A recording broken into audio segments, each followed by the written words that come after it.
Okay, hello everybody. Welcome to Korean Atlanta Mentorship. So, have you ever heard that joke? What do you call a person who graduates last in medical school? And the answer to the joke is a doctor. Well, it's kind of related to what I'm going to talk about today. So, there's this thing I see with a lot of people, and I notice that most people don't actually try to get better at their craft. Instead, 90 to 95% of their language, their tone, the way they think about things is mostly either focused on either eliminating or avoiding the competition. And so, in essence, what their mindset is just basically, I am going to be the best of the worst rather than being the worst of the best. And I don't know if you know this or not, but our minds are actually trained to be relatively better than other people, not an absolute level, right? And so, one example of this that I have is I remember that when I was in a high school student, I actually, the teacher awarded me Best Spanish Student of the Year, right? Best Spanish Student of the Year. And I actually kind of felt a little depressed receiving that award. Why was that? Because I was the best of the worst. Couldn't speak the language, wasn't really that good at it, but I was the best student of the year. Now, eventually I did become fluent, but when I received that award, I was like, this is a fraud. And I felt kind of like bad and kind of depressed because I know if I just spent like 1 or 2 summers in maybe like Tijuana having a quote good time, if you know what I mean. And when I say that, I mean learning the Spanish language and then, travel back to the border, maybe I would just been really fluent without having putting that much effort, right? And that's kind of what I want you to think about is that, maybe you're not meeting your potential because you're way too focused on eliminating the competition rather than encouraging it.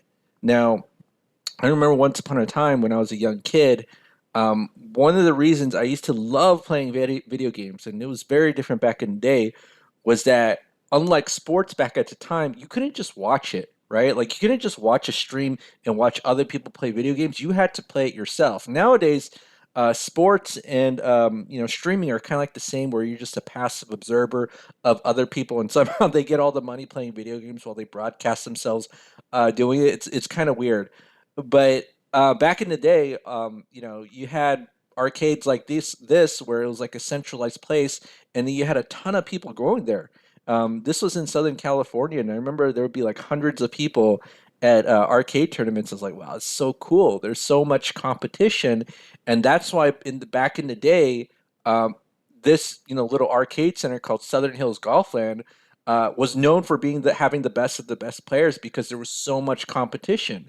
And in places where there was no competition, um, nobody was any good. I mean, it's not a coincidence, and people have talked about that in business for such a long time that the only reason why products and services in the marketplace get better is because of that competition. And if there is a certain segment or market where, service or the product has been historically poor, it's because one person just wants to be the monopoly and make the money, but not really provide a quality product or service in the marketplace.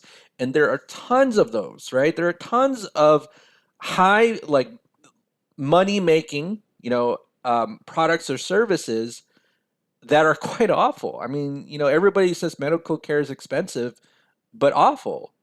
That's because that's a marketplace where there's not that much competition, where you can make a lot of money, and I guess it'll be quite easy, but the product or service doesn't have to be that good, right? I don't know if you knew this or not, but in the United States, um, the number three cause of death is medical care.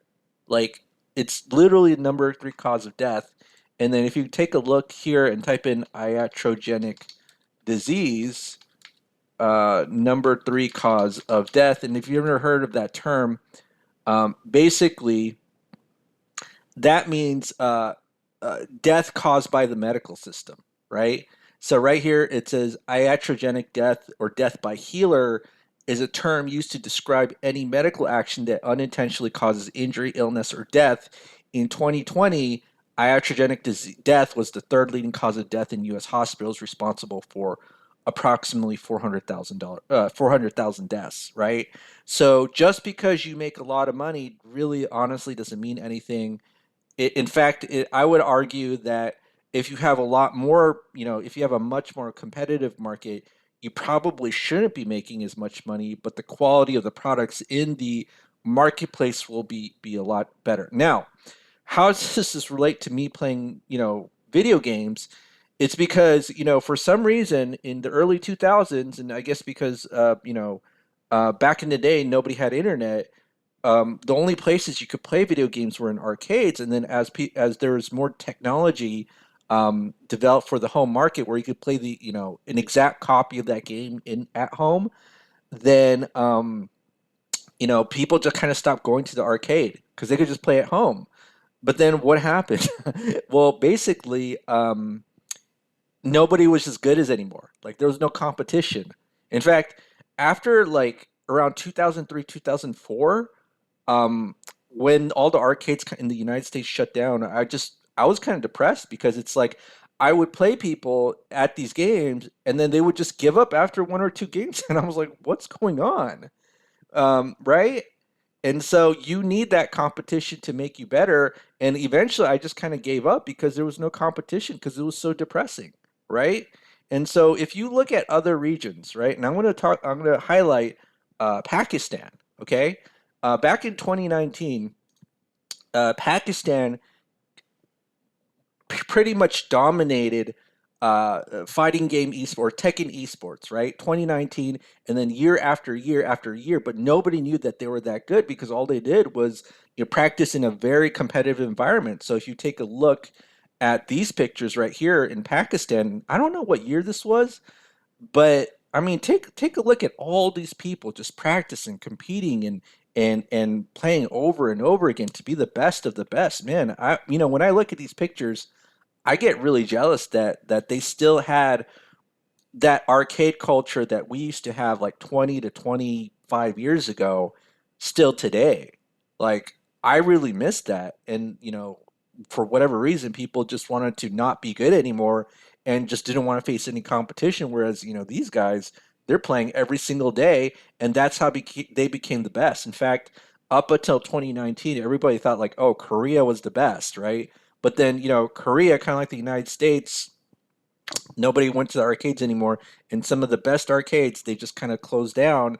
But then Pakistan, they just still kept that culture. I don't know if it's going to change within a couple of years, but man, looking at these pictures is really exciting, and seeing that competition and people playing over and over again.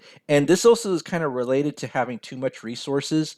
Like, they're talking about right here, one of the best, the pretty much the best player in the world for Tekken, the fighting game, that basically because they had so little infrastructure, all that's all they did, play video games.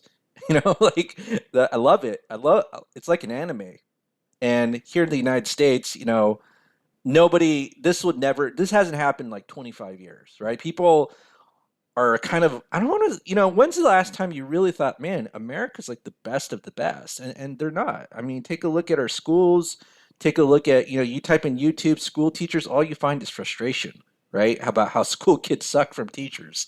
Because nobody cares anymore. Nobody wants to be the best and the best in this country because we are focused at this day and age of eliminating competition rather than trying to encourage it, so that we can actually be the best. I mean, like I said before, there are studies about how um, our brains are basically designed to be relatively better than other people, than absolutely better than other people. And what do we mean by that? Basically, if I make $1 million and all my friends make $5 million, I actually feel worse than if I make $100,000 and all my friends make $30,000 a year, right? Scenario one, you're actually better off because you're worst of the best, but because our brains don't sense that and our brains are more comparison minded, we think that the second situation is something we should strive for, and you kind of have to fight that urge, or to just kind of to be the best of the worst. You don't want to be the best of the worst. Human society does not progress if you're the best of the worst. And this is pretty much how all third world countries are run because you know, most people in those countries, they really enforce the being best of the worst, even worse than here. I mean, here we're basically riding on the coattails of the work of previous generations, but you know, we're pretty much like that too nowadays.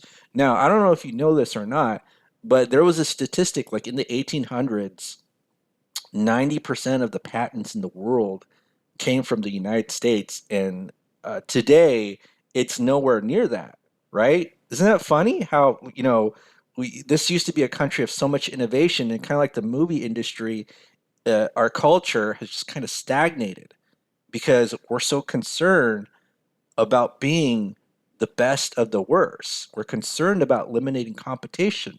We shouldn't eliminate the competition. We need to encourage it, but most people don't want to do that, right? And in other words, they just want to suck, right? So, in conclusion, I'm just ranting about why I gave up video games because it was such a frustrating experience for me because no one wanted to compete anymore. No one wanted to be good. I've had this problem for many, many years, and there's nobody, on my level except in order to play at a really high level, I got to travel like all the way to Las Vegas, which I'm not going to do. All right. Well, that's it for today. Hopefully, this makes sense. Again, if I were to learn Spanish again, who cares about receiving Student of the Year? Spend a couple summers as a kid in Mexico, and I'll be fluent, and I don't have to try it. Right. All right. Well, that's it, everybody. Have a great day, and we'll speak.